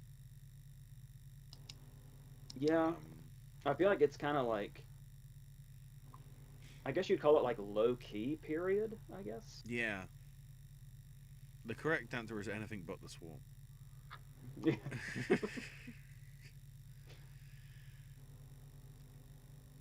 I was gonna say, have you seen The Wiz, Owen, or I have many times. so that is that your default, or have you seen any of the others? I like the Wiz. Nobody beats him. Shout out to Toby Huss. Damn right. Owen, kind of looping Artie, back to, the strongest man in the world. Yes. kind of looping back to Redford. All that jazz in '79, beating out Agatha, Butch and Sundance, the early days, La Cage à Folle, and the Europeans. Lacage is really inspired. Yeah, the Birdcage is a fun one. Yeah. Love the Birdcage. I mean, I'm always gonna go all in on all that jazz. Oh yeah, for sure. I love all that jazz.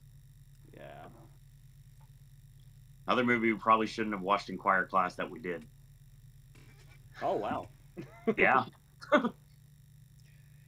Considering it's the first I found out about this, and considering it's semi-Doctor Who adjacent because of that one episode, is Agatha any good?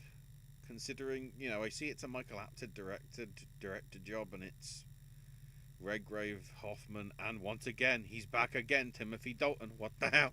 Okay, I have the weirdest fucking story about Agatha. Oh, I chose the right fact. You know, it's gonna be so anticlimactic. Oh, You're I, it's I saw the costumes in the Swarm. It's not going to be anticlimactic to that. So when I see the movies that I see, I write them down. And this would have been, I think it was the Oscar marathon for the 2016 season. So the Turner Classic Movies Oscar marathon for the 2016 season. So I had just seen Patterson, the Jarmusch movie with Adam Driver. Mm-hmm.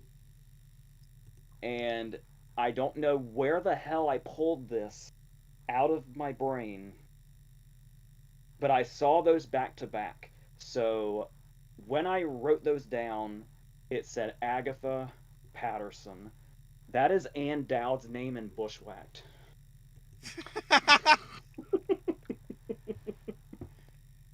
Nice. I don't know why the fuck I remember her first and last name. But yeah, so when I wrote that on that paper, it's like, this is Ann Dowd in Bushwhacked. That, honestly, that's one of my only memories of Agatha. Is right. Dustin Hoffman in it? If I remember correctly, that is a Dustin Hoffman movie, right? To make sure I'm thinking of the right movie. Okay. I've got a little bit of a memory. As well, who apparently, is still doing a good, well, I can't say a good job considering the relatively negative reviews Cold Storage had. But like her being in that is like, what the hell are you doing in this? I will say you sound like you're on the verge of, retiring with your voice work in the 30-second to a minute vox pops you do at the start and the end of each episode of Call the Midwife. But yet you're doing this like semi-action movie with Liam Neeson as well. Like, to be fair, Cold Storage must be doing well because it rescued itself from 2 showings to a full set. Oh, okay. This Friday. Other way around, maybe. Also, I just People like Joe Carrier in here. Who knew? I just got to throw out there. I think the reason that's my most vivid memory of Agatha was that unfortunate thing where I'm watching the Turner Classic Movies marathons. I'm trying to see all this nominated stuff. The trouble is sometimes when you do that, you're not retaining anything. You're just you're just vacantly watching, and I think that happened to a lot of movies that I need to go back to. We did an entire year of that, so we'll talk about that soon enough. Yeah.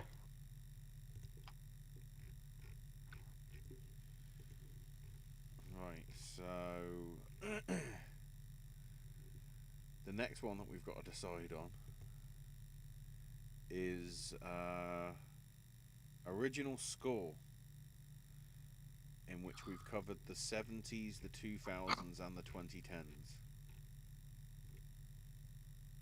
I'd say the 90s would probably be doable. Was that one of the categories that got split up in the 90s? No, the 90s. Wow. It's weird because at various points across the 80s and the 90s, they split them and then unsplit them. Yeah. So like the 80s, which we could do, starts off together, then splits apart to like score, song and adaptation, and then gets back again. And then again in the 90s, it sort of starts with just 5, and then for the rest of it, for most of the rest of it until 99, they split it to sort of musical comedy score and dramatic score. I mean, it obviously gets worse when we get to, the 50s and the 60s, because that's when it was like, oh yeah, let's just have 10 in each of the 2 categories. You absolute... Like, I'm looking at 1945 and it's like, hang on. We're not doing the 40s, don't worry. dear God. 80s is what we're doing. That's what we propose. Bri. But I'm just if we get to 45, dear God. For music score of a dramatic or comedy picture, if you include the winner in the nominees, that's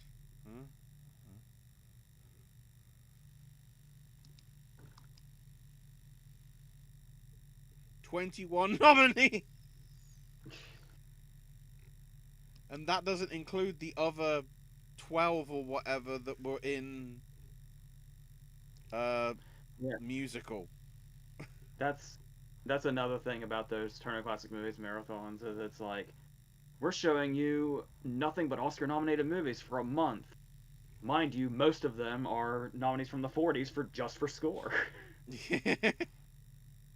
So many musicals in that lineup.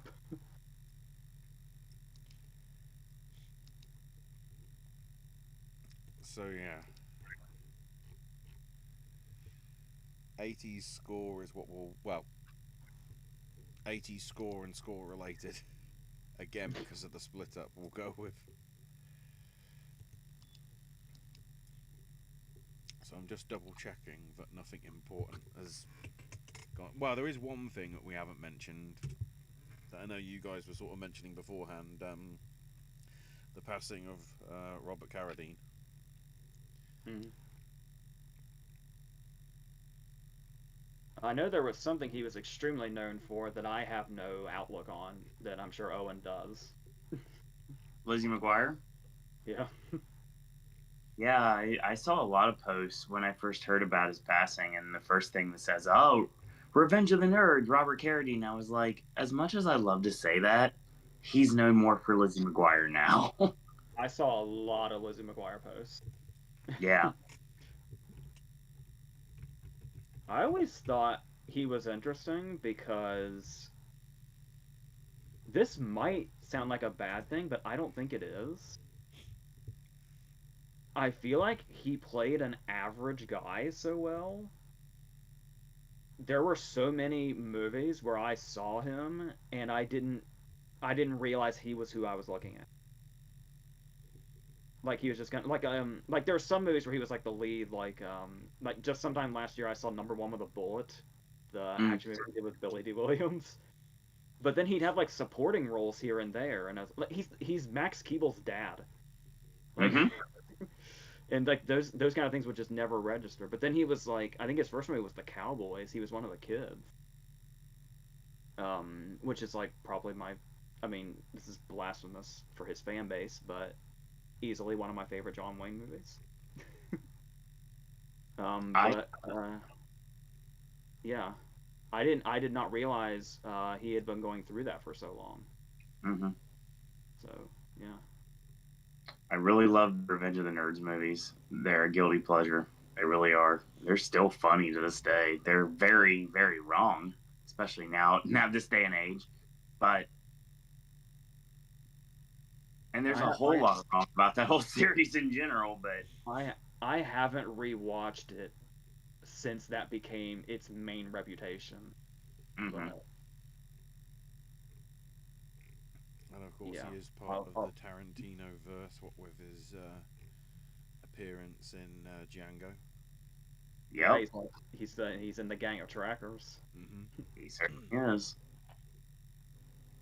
And but as himself, of course, in The Player. Mm-hmm. Yeah. Along with everybody else in Hollywood. Yeah, but would know him as Lizzie McGuire's dad, and I love Lizzie McGuire. I love the movie. I love the television series. I love the fact Hilary Duff is touring. I wish she'd come to Orlando. I hate Tampa for being too far away for me to go to, or I would totally go in a heartbeat. Yeah, it's gonna be a rough in memoriam this year, to say the least. It's really because then you're gonna get that time. It's gonna be like, oh, I completely. That was this year. Oh, I forgot it was this year. Oh no. Just recently, Tom Noonan was a huge one for me. Yeah, I saw Tom Noonan as well.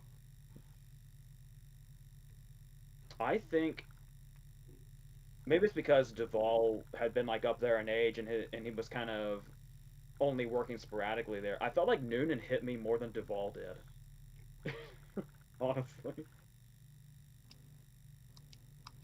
But I feel like a lot of people we talked about this, right? Where I don't even know that. Yeah, we had the whole 90 conversation. Yes, we did. Where I was saying I don't know how many people actually knew how old Duvall was. Right. Because he's looked the same for a long time, and he had a very long life, thankfully. Certainly. Oh, apparently, even Briar's made the call. We're definitely not going to be doing any of the ones with the years with that many nominations. So screw you, the 1940s. Yeah, I mean, even if it wasn't going to be time consuming, I probably have forgotten most of those movies entirely. I probably haven't seen any of those movies. And we've already had the conversation where my ear doesn't really gauge score unless I'm specifically listening for it. Yeah. Or unless it like really stands out. I could never tell you any of the music. 50s is probably the safe cutoff on that respect there. That seems right. Because I think 50s has the sort of again split to musical, but I don't think we get anything as stupid as that many.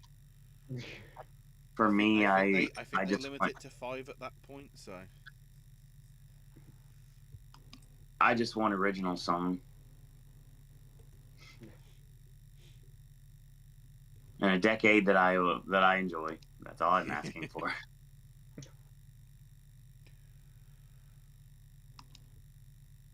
So, that is your lot.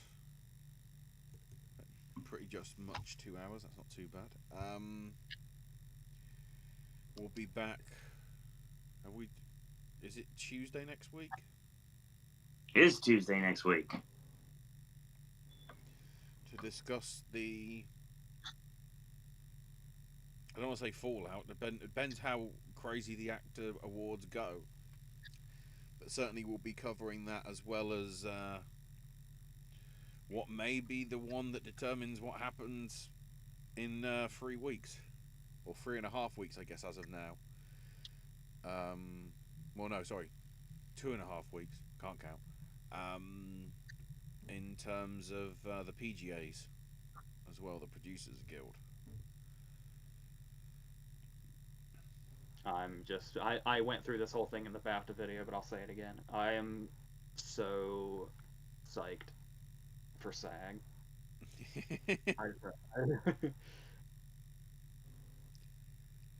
I'm very curious. Yeah. So, yes, was that it? Yeah, you want to wrap us up, Owen? Yeah. Sorry, the weather's got me a little bit, like, discombobulated with, like, the change in temperature all the time. AJ, of course, I know is dealing with snow. I have no idea what Ashley's dealing with. Oh, we were dealing with sort of slushy snow and, freezing temperatures about a week ago. And then apparently it's going to be a high of, like, in some places in the UK of 18 degrees in the next day or so. So in the space of a week, it's gone from freezing to, like summer weather, but we're only in the last week of winter. That's so 1,000,000% it's all over the place. That's what's happening here. So it's messing with my throat, messing with my sinuses, it's messing with my body in general. So yeah, it's not a fun time. So yeah, if I seem a little checked out tonight, I'll be honest with you. It's just like I'm exhausted overall. So we'll be back here next week. Content will continue on the channel. That's going to be your show. Thanks everyone that was joining us live tonight. Thanks everyone that's watching or listening in archive. Got a lot of really cool things that are out in theaters right now. Go check them out. I know we're starting to get more theater chains to run the Oscar nominated films. If you haven't seen them yet, the shorts are now available. If you want to check out the animated and live action shorts, you can get those at some of your cineplexes. Like the bigger chains have them now. Documentary, you'll have to get at one of the independent theaters around you if you have that, because it's the only place that's actually running those. I don't know why that's a thing. It just is. I guess. So that's going to be your show for today. I want to thank everyone for listening. Thanks everyone for watching. AJ will be back here with more reviews in the near future. Ashley will be coming back with more content in the near future. I have videos that are going to get us all the way to Horror Nights and then some. And that's going to be your show. So as always, stream water parks, obviously. And always remember to have the best day ever. 'Tis the season after all. And in the meantime, I want to thank you guys and girls out there for watching. And until tomorrow, boys and girls, that's all I got to say about that.